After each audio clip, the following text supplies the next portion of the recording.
میں پھر سے آپ کو تقریر کی دنیا میں لیے چلتی ہوں۔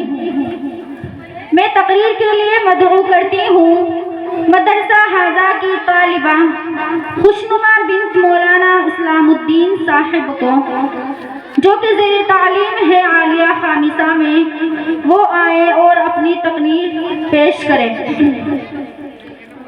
نہ پوچھو گفتگو میں کیا اثر رکھتی ہیں، نہ پوچھو گفتگو میں کیا اثر رکھتی ہیں، سنگ دل کو بھی موم کرنے کا ہنر رکھتی ہیں۔ خوشنما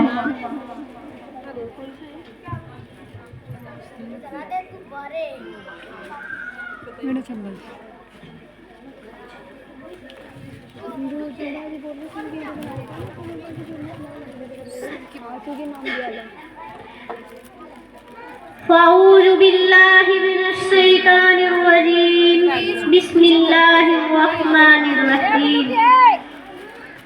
الحمدللہ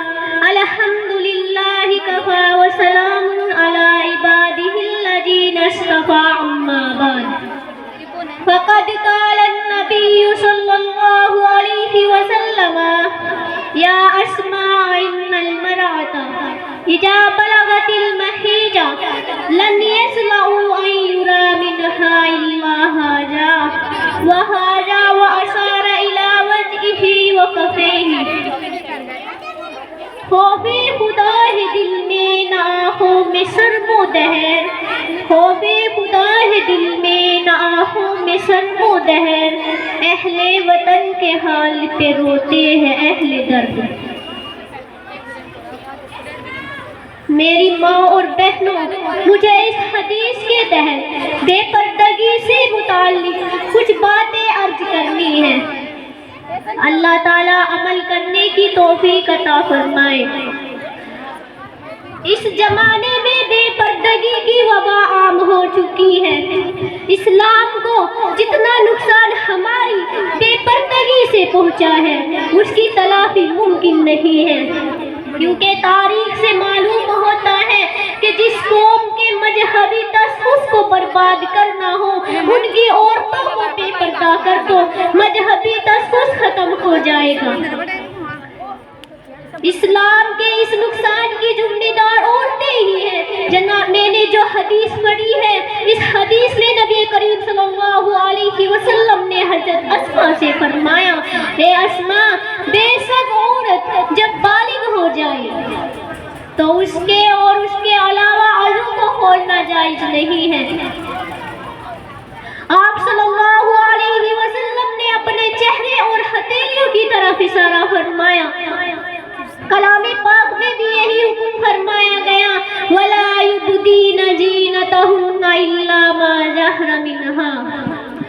عورتیں اپنی زینت کی جگہوں کو ظاہر نہ کریں مگر وہ مقامات جو اکثر کھلے رہتے ہیں، جن کی تفسیر حدیث شریف میں چہرہ اور ہتھیلیوں سے کی گئی کہ ان کا کھولنا ضرورت کے وقت جائز ہے۔ مثال کے طور پر محرم رشتہ داروں کے سامنے تینوں اعضاء کا کھولنا جائز ہے۔ میری ماں اور بہنوں، اللہ تبارک و تعالیٰ نے پردے کے بارے میں مرد اور عورت دونوں پر پابندی لگائی ہے اور بڑی احتیاط کا حکم فرمایا۔ ایک طرف مردوں کو پابند فرمایا، وَإِذَا سَأَلْتُمُوهُنَّ فَاسْأَلُوهُنَّ مَتَاعًا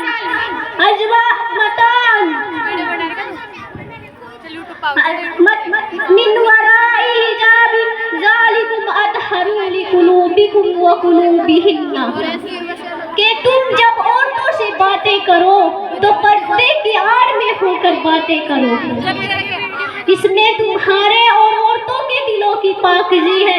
دوسری طرف عورتوں کو پابند فرمایا کہ جب کبھی ایسا موقع آ جائے کہ تمہیں مردوں سے باتیں کرنی پڑے تو فرمایا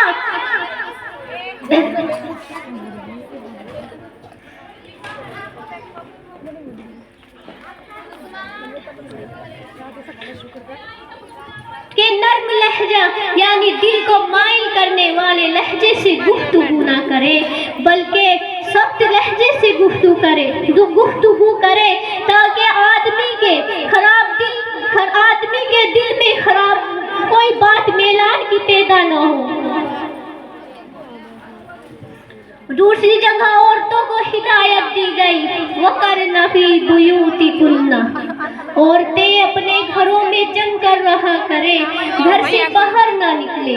اور یہی مردوں کو بھی حکم دیا وَلَا تُخْرِجُوهُنَّ مِن بُيُوتِهِنَّ وَلَا يَخْرُجْنَ، کہ تم اے مردوں عورتوں کو ان کے گھروں سے باہر نہ نکالو، باہر نہ نکالو اور نہ وہ خود نکلے۔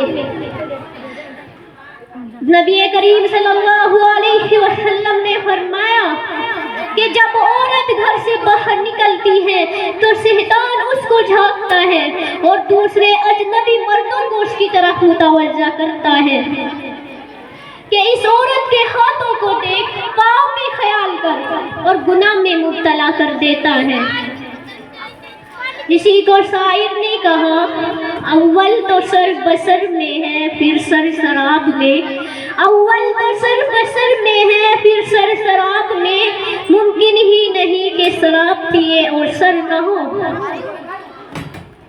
عورتوں کا باہر نکلنے میں قطعی خیر نہیں ہے۔ اگر کبھی باضرورت شدیدہ گھر سے باہر نکلنا پڑے تو حکم فرمایا یدنین علیہن من جلابیبہن، عورتیں اپنے اوپر چادر ڈال لیا کریں۔ ایک حدیث میں ہے کہ نبی کریم صلی اللہ علیہ وسلم سے ایک عورت نے سوال کیا، کہا کہ یا رسول اللہ صلی اللہ علیہ وسلم اگر ہم میں سے کسی کے پاس چادر نہ ہو، حضور کریم صلی اللہ علیہ وسلم نے فرمایا کہ اس کے ساتھ والے کو اپنی چادر اڑا دو۔ یہ حکم کیوں دیا؟ تاکہ عورتوں کے جسم کے ابھار اور زینت کی جگہ میں سے کوئی حصے پر نظر نہ پڑے۔ اس طرح اوڑھے کے سر پر سے لا کر سینے پر ڈال لے، اس طرح ہرگز نہ ہو کہ دوپٹہ یا چادر کا آنچل پیچھے کی طرف ڈال لیا جائے جس سے سینے کا ابھار نہ چھپ سکے بلکہ اس میں اور ابھار پیدا ہو جائے۔ یہ بے حیائی اور زمانہ جاہلیت کا طریقہ ہے۔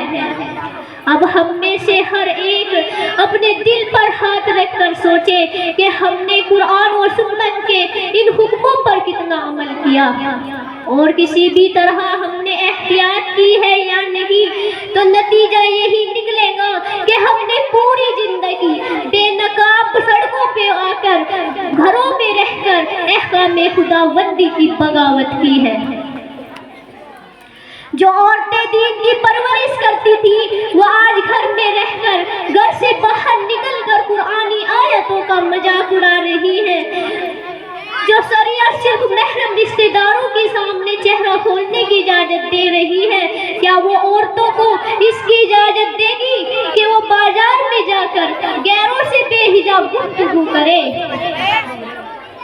اور ہمیں احساس بھی نہیں کہ ہمارے اس عمل سے اسلام پر داغ آ رہا ہے۔ حضرت عمر رضی اللہ تعالی عنہ سے روایت ہے کہ نبی کریم صلی اللہ علیہ وسلم نے فرمایا رج گج کے عورتیں اپنے شوہروں کی اجازت کے بغیر گفتگو نہ کریں۔ آج عورتوں کی بے غیرتی یہاں تک ترقی کر چکی ہے کہ عورتیں بازار میں یا کپڑوں یا زیورات کی دکان پر بے نقاب ہو کر دکاندار لوگوں سے بے گفتگو کرتی ہیں، اور کبھی ہماری دینی اہمیت کو جوش نہیں آتا کہ ہماری اس بے حیائی کی گفتگو سے اسلام پر نمایاں داغ آ رہا ہے۔ اگر عورتیں بازار نہ جائے تو موت تو نہیں آ جائے گی۔ میری پیاری بہنوں، اس طرح غیروں سے گفتگو کرنا بالکل حرام ہے اور اللہ تعالیٰ کے غضب کا سبب ہے۔ ایک حدیث شریف میں آتا ہے لعن اللہ الناظر والمنظور الیہ، کہ دیکھنے والے پر اور جس کو دیکھا جائے دونوں پر اللہ کی لعنت ہو۔ تعجب یہ ہے کہ ایسی عورتوں کے شوہروں کو اس کی فکر نہیں ہوتی کہ ہماری عورتیں بے